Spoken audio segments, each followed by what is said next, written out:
তারেক রহমানের নতুন চিন্তাধারা দেশবাসীকে আলোড়িত করছে। একথা উল্লেখ করে বিএনপির যুগ্ম মহাসচিব সৈয়দ ইমরান সালেহ প্রিন্স বলেছেন, শহীদ প্রেসিডেন্ট জিয়াউর রহমান রাষ্ট্র ও রাজনীতির পরিবর্তনের যে ঝান্ডা উড়িয়েছিলেন, বেগম খালেদা জিয়া ও তারেক রহমান তা বহন করে ভীষণ 2023-এ রাষ্ট্র কাঠামো মেরামতের রূপরেখা 31 দফা দিয়েছেন। তিনি বলেন, ছাত্র গণ বিপ্লবের আকাঙ্ক্ষা ধারণ করে 31 দফা বাস্তবায়ন করে তারেক রহমান নতুন বাংলাদেশ ও ইতিবাচক গণরাজনীতি উপহার দিতে চান। শহীদ জিয়ার উন্নয়ন ও উৎপাদনের রাজনীতির ধারায় তারেক রহমানের ইতিবাচক গণরাজনীতি বৈষম্যবিহীন মানবিক ও গণতান্ত্রিক গণপ্রজাতন্ত্র প্রতিষ্ঠা করবে ইনশাআল্লাহ।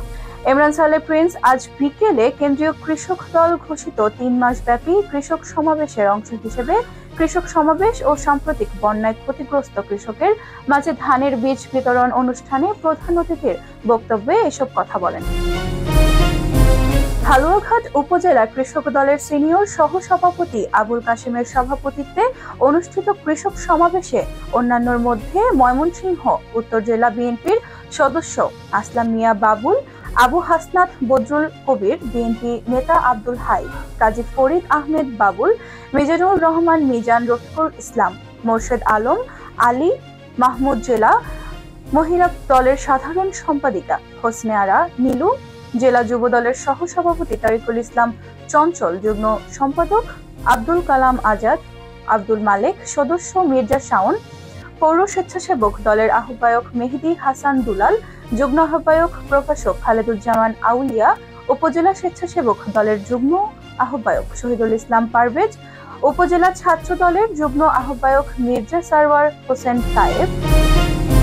বিএনপি এই যুগ্ম মহাসচিব বলেন, বৈষম্য বিরোধী ছাত্র আন্দোলনের কতিপয় নেতারা অধৈর্য হয়ে কিছু বক্তব্য দিচ্ছেন, যা ছাত্রগণ বিপ্লবের মধ্যে দিয়ে গড়ে ওঠা জাতীয় ঐক্য ফাটল ধরাতে পারে। 28 অক্টোবর বিএনপির ঢাকা মহাসমাবেশে শতভাগ সফল ছিল বলেই আওয়ামী লীগ বর্বর কায়দায় ভণ্ডুল করে দিতে চেয়েছে। সমাজের সকল স্তরের জনগণের উপস্থিতিতে ইতিহাসের সর্ববৃহৎ সমাবেশ ছিল সেটি। তিনি বলেন, পেছনের দরজা দিয়ে বিএনপি আওয়ামী লীগের সাথে সমঝোতা করলে 14, 18 বা 24 সালের নির্বাচনেই করতে পারত। বিএনপি ঘৃণা ভরে আওয়ামী লীগ বা তাদের প্রভু দেশের প্রস্তাব প্রত্যাখ্যান করেছিল। সমঝোতা করলে বিএনপি চেয়ারপারসন দেশনেত্রী বেগম খালেদা জিয়াকে মিথ্যা মামলায় ফরমায়েশি সাজায় বিনা বিচারে 25 মাস জেলে থাকতে হতো না, বিনা চিকিৎসায় মৃত্যুর মুখে পড়তে হতো না, তারেক রহমানকে নির্বাসনে থাকতে হতো না, ফরমায়েশের রায়ে সাজা পেতে হতো না, বিএনপির 60 লক্ষাধিক নেতাকর্মীকে মিথ্যা মামলায় হয়রানির শিকার হতে হতো না, হত্যা গুমের শিকার হতে হতো না।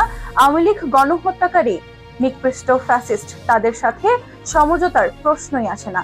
বিএনপির সমঝোতা হবে জনগণের সাথে, বিপ্লবে অংশগ্রহণকারী দলের সাথে, তাদের সাথে সমঝোতা করে বিএনপি গণতন্ত্র পুনরুদ্ধার করবে। তিনি বলেন, আওয়ামী লীগকে বিএনপির পুনর্বাসন নয়, বিচারের মুখোমুখি করতে চায়। গণহত্যাকারী, গণশত্রুদের ক্ষমা নাই। বিএনপি আওয়ামী লীগকে নির্বাচনে আনতে চায়, এমন প্রচারণা অপপ্রচারের নামান্তর। এটা ঠিক করার বিএনপিকে, এ বিষয়ে সিদ্ধান্ত নেবে জনগণ ও আইন। তিনি বলেন, অন্য কেউ দেওয়ার আগে তারেক রহমান সংস্কারের প্রস্তাব দিয়েছে। আজকে যারা সংস্কারের কথা বলছেন, 2 বছর আগে তারা নিশ্চুপ ছিল। তারেক রহমানের সংস্কার প্রস্তাব কেউ অস্বীকার করতে পারবে না। তিনি অযথা বিতর্ক সৃষ্টি না করে জাতীয় ঐক্য ধরে রেখে দ্রুত অতি প্রয়োজনীয় সংস্কার শেষ করে নির্বাচন করতে হবে। তিনি বলেন, বিএনপির ক্ষমতায় গেলে কৃষি ও কৃষকের কল্যাণে যুগান্তকারী পদক্ষেপ নেবে। কৃষি উপকরণ ও পণ্যের ন্যায্য মূল্য ও শ্রমিকের ন্যায্য মজুরি নিশ্চিত করবে। পল্লী বেতন, ফ্যামিলি কার্ড, সকলের জন্য শিক্ষা, স্বাস্থ্য, চিকিৎসা, কর্মসংস্থান, খাদ্য নিশ্চিত করবে এবং বেকার ভাতা দেবে।